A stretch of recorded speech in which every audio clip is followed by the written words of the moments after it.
that the financial bailout in the United States has been intended to protect those derivatives. That's a surprise. Now, neither are they willing to admit that the current debt can never be repaid, which is the same thing, Bilderberg was saying about Greece. What we just gave can never be paid back. They're just living literally on borrowed time. Bilderberg, European Central Bank, European Union, Federal Reserve, and the rest of the global financial institutions and governments know this and feel extremely vulnerable. And as one of them admitted at the conference, if European public finds out, we are screwed. Literally, that was the phrase. Now, he was explicitly referring to the Federal Reserve's participation in the European bailout by flooding Europe with dollars. That would make sense. Derivative contracts are settled in dollars, and the ability to cancel, settle, or restructure derivatives contracts is of utmost importance to the banking speculators. The Fed's actions are a giveaway of their game plan and the nature of the crisis. As I said to you before about, experts on Soviet foreign policy reading a 3-line extract, page 16, and they know exactly where that policy is going. So in the United States, you have 4 mega banks which dominate lending in what amounts to a financial cartel. Now, these banks, of course, are Bank of America, J.P. Morgan Chase, Citigroup, and Wells Fargo. And their combined assets amount to almost $8 trillion.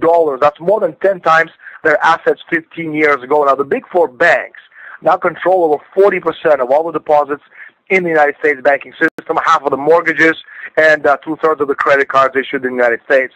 What we're witnessing right now in the 21st century, consolidation of the U.S. banking system, and giving the system meltdown of the system itself, the remaining 8,000 banks, only half will survive this particular carnage, further consolidating the banking system into the hands of the largest banking houses. And again, it goes back to the idea of control and derivatives, which were the speculative instruments invented after the 1987 financial collapse and exacerbated by the when in 1999 the Glass-Steagall Act was wiped out, basically mimicking, turning all the banks, commercial banks, into these giant casinos. And what we have today is this: you have derivatives on top of derivatives, divided and multiplied by derivatives, and the people who control the world have lost control of the system. And it's literally, you have a juggler who has 15 glasses full of wine on top of each other, and is trying to juggle them all at the same time,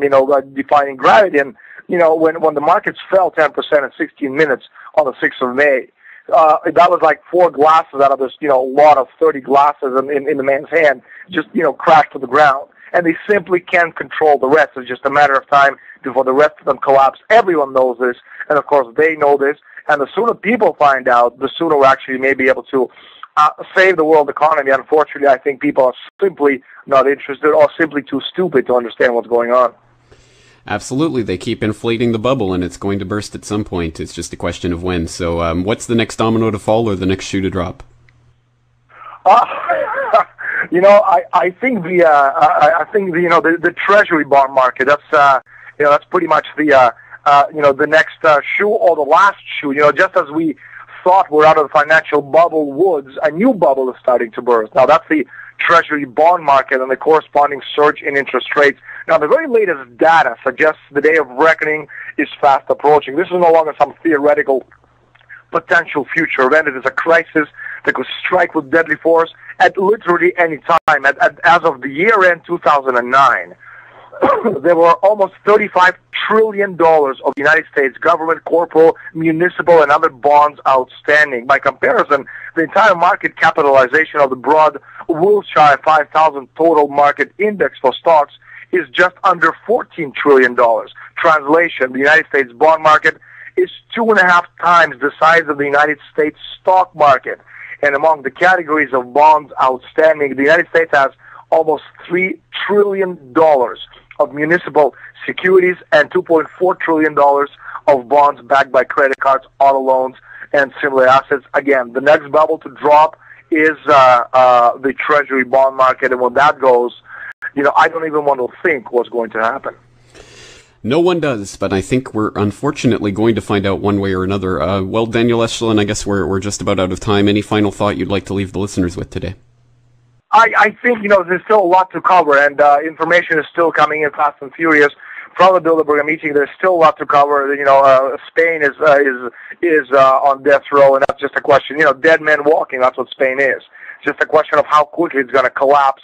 You know, they had the State of the Union debate yesterday between the two leading parties, and they're basically calling, you know, for elections 2 years ahead of time. And the way the situation is right now, it's very, very likely that they're going to call an early election. If they do, you're going to have a minority government, which means you're going to have even more, you know, even greater lack of stability. And on top of that, you know, the Catalonians have finally received a favorable to them court sentencing from the Spanish Supreme Court about the nature of what Catalonia means as a nation, which means that, you know, we're back to where Canada was back in 1995 when Quebec was about to separate. And I remember that very, very well because I was right in the middle of it. And had it not been for my information, for my sources, we might not be actually talking about Canada right now, but rather talking about North America and Quebec as two separate nations. So there's a lot on the plate.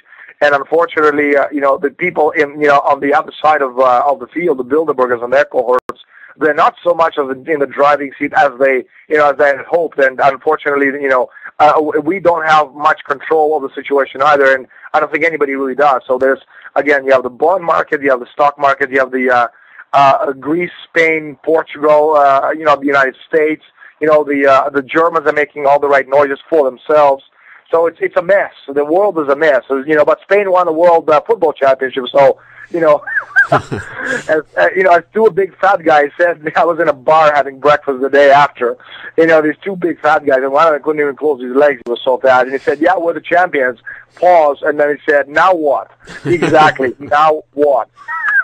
And that's where we're at. Yeah, that pretty much sums it up in one anecdote. Well, absolutely. There is just way too much to cover, and there's still so much happening right now that, of course, you're welcome back. In about 3 weeks or so, and I'll definitely fill you in on the rest of the information from what my sources tell me. Excellent. Well, please do. You're welcome back anytime you want. And so thank you again for taking the time today. Take care.